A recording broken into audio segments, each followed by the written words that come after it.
เต่าโฮมเยี่ยมออกเดินทางไปท่องเที่ยวใครสะดวกนำมาเด้อเกี่ยมไปแล้วเวลานี้ไปท่องเที่ยวก่อนรายงานมาตะพอดผู้ผ่านมาจะพูดนะฮอดใส่แล้วเดี๋ยวเราฮอดผู้ผ่านมาแล้วลงพักผ่อนก่อนผู้ผ่านมาลงชมวิวก่อน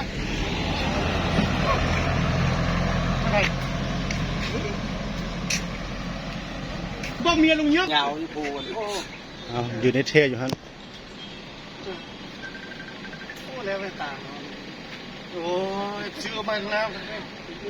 นี่มีจักสันเป็นเหนียว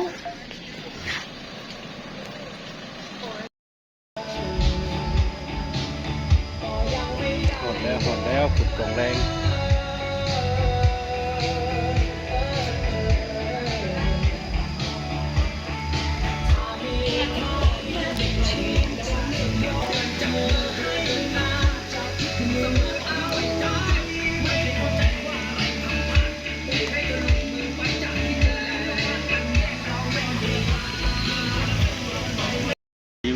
อยู่งามมอกแก่การลองเรือสายน้ำขุนแรงธรรมชาติสดชื่นสดใสที่กองหอมไม้มันนั่งชาใช่ไหมชากินมีกินเฟอร์ก่อนเดินทางต่อกินกองแรงหอมแล้ว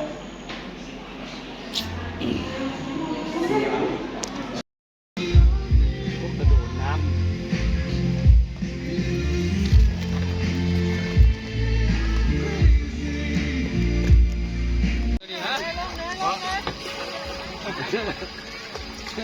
บอกกูว่าขึ้นไปปีนตัวนั้นลงมาแล้วจังขี้เหรอเร่งคนลงน้ำล่างคักลายคือครอบครัวคักลายมวนครอบครัวยังมี2 คนยังไม่ได้ขึ้นครอบครัวละ3เลยขี้ใช้ดีบ้างมันเอาขึ้นมั้งนะจุดนี้ท่านั่งเบิ้งจุดนี้นะเบ็ดอย่างนั่งเบิ้งท่านผู้ชมมือกันท่ายไปนะแม่ทำเลยเด้อวัวแล้วนะทำเลยอย่างนี้เอาไม้ฮอดไปเจ้าโอ้เย็นแท้เนี่ยเย็นทุกเม็ดเลยเจ้าเย็นทุกเม็ดเลยเป็นซอยนอกหันอยู่พุ่นจุดนี้แหละลูก3 คนเนาะอันกับ2พุ่นได้เป็นน้ำโอ้มีบ้าเลยเจ้าโดดน้ำให้กูบ้างเลยเป็นเรือเสือปลาลายปลา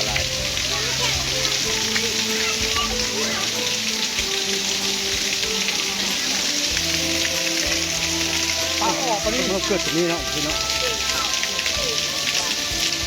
มาหลายคนกันพกกันมาเมื่อนี่หน้าห้อนที่พอดีสิเฟอร์แล้วกับย่างมานี่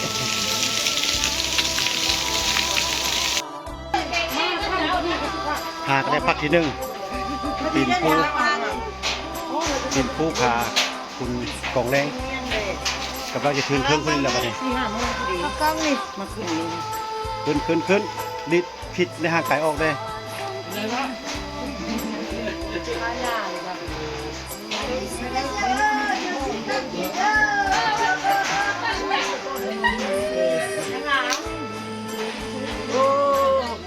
คุณของแรง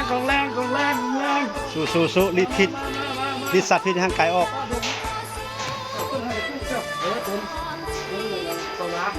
เมื่อย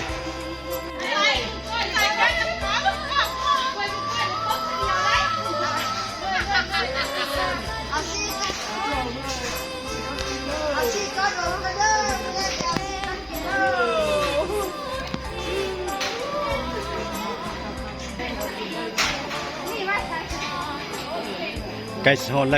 ล้วยังน้อยเดียว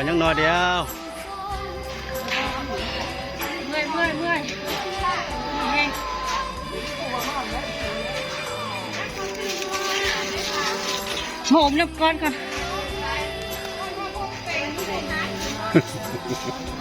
สี่ก้อนอมก้อนสี่ก้อนอมก้อนเมื่อไรจะสี่ก้อนกินตอนนี้สี่ก้อนอมไม่ไหวไม่ไหวอมก็เด้ออมน้ำกัน ก็กินเด้อ เอาสู้โต สู้ ยัง2-3 คัน นอนเนี่ยละสิก็กิน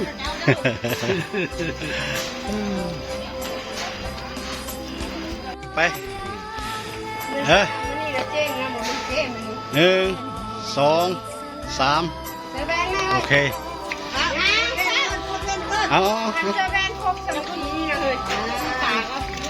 โอ้ยมันประกาศนี่ปวดหัวก็ต้องหัวสบาย เอา1 1 เซเว่นเลยตรงกลาง 1 2 แล้วอ่ะ2 3โอเคหอดแล้วขึ้นมาหอดแล้วจุดสูงสุดแล้วจอมพาคุณกองแรง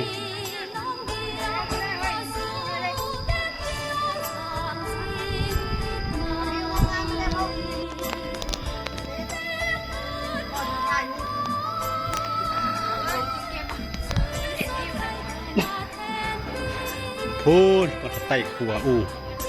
ตัวเมืองน้ำพอมันอย่างทิศๆเลย เขาขึ้นแล้วฮอดแล้วฮอดแล้ว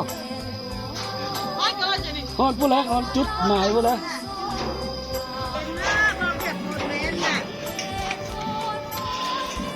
กระจุกไอ้มาที่ใกล้กระจุก มันจะหุบคนนะ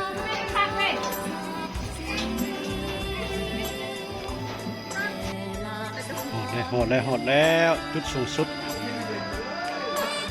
จอมพาคุณกองแรงขึ้นบ่ยากบ่เศร้าไรคันใดก็ฮอดบาทนี่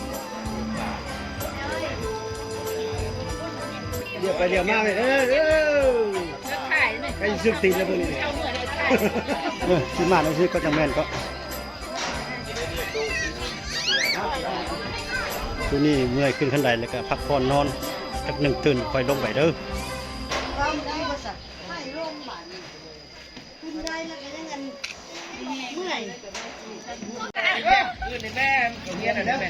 หมดนั้น เดี๋ยวทางนี้แม่หัวใจแม่เจอมาแล้วก้มแม่เกิดแล้วมาแล้วมันไม่คิดเอาละมันเอ็ดจุดเดียวนะแบบนั้นแหละงามแบบนั้นแหละ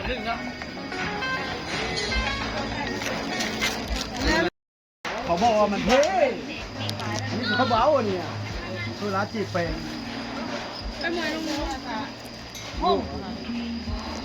เอาตั้งใจถ่ายฮ้อนกดทนเอาเด้อฮ้อนกดทนเอาเพื่อได้หุบงาม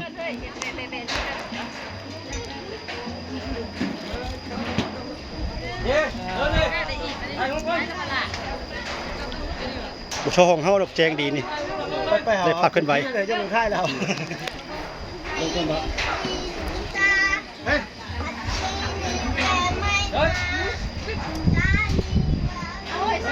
ใส่บุกจิตโอ้มีพี่เนาะ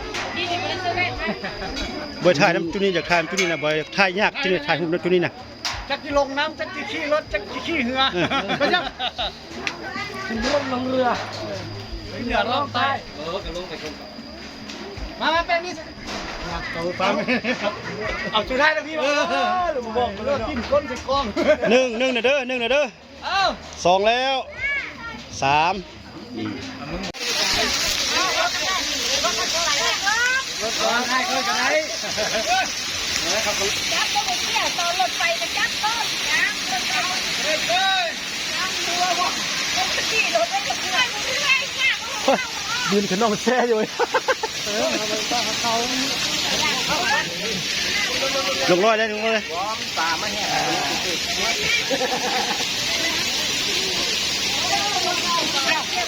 เข้าตั้งแล้วเนี่ย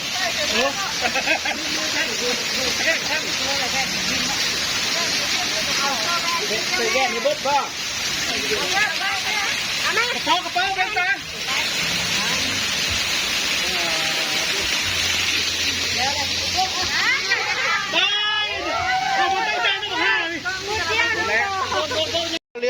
3 พ่อแม่ลูก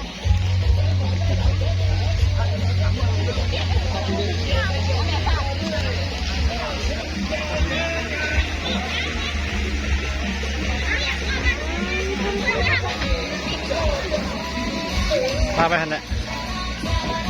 เอาอันนี้เขาบอกเขาเนี่ย ออกโตออกโตออกโต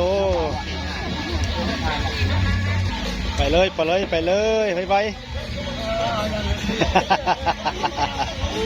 พักได้เป็นคู่เนาะ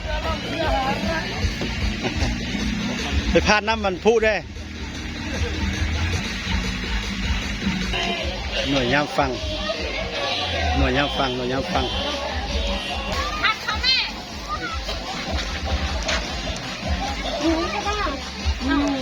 ครอบครัวนี่กำลังแต่งตัวเตรียมไป เตรียมออกแต่งตัวก่อน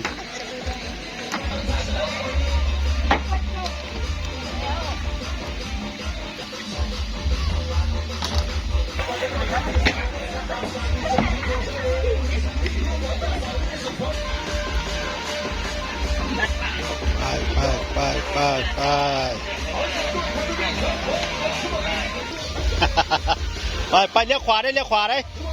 ขึ้นหาเขาเชิงมันสาวสองคนไหนยังไม่มีคู่ชูมือขึ้นมาสูงๆด้วย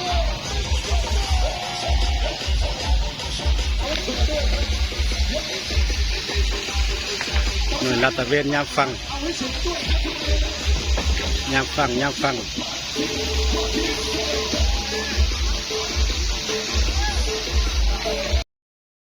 ไล่ส่งข้าวพันธุ์เบาฮะ ยังอยู่บนเก่ามันเลิกง่าย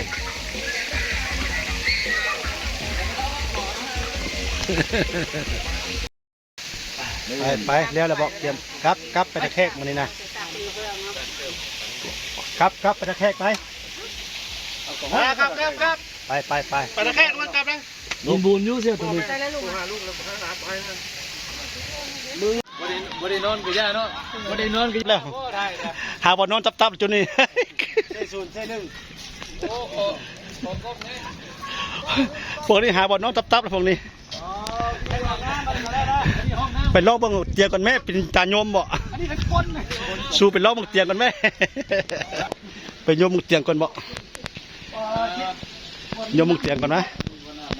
โยมเตียงก่อนใช่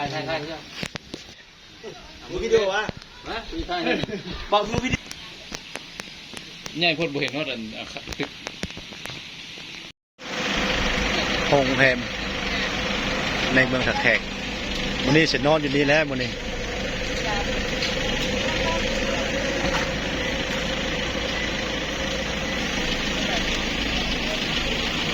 นอนหยาบตะแคกมื้อนี้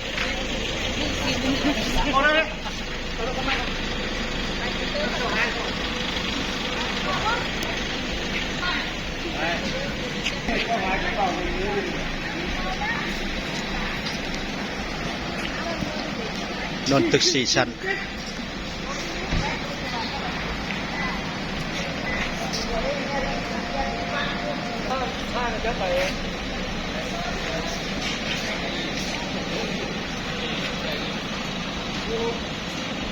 ไหลเล็กน้องไหน1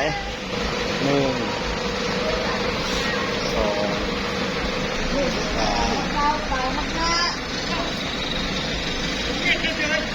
4 ถือว่ายังติดไส้อยู่เนาะดูต้องมอยังติดไส้อยู่ดูต้องตีนเลย ทำไม่มีพูน หมดแล้วดม ออกจากขุดกองแรงกลับมาเวนอนถักแทกก้อนมือนี้นอนในตึกนี้ก่อนมื้อจะค่อยเว้ากันใหม่มื้อนี้พักผ่อนทำแล้ว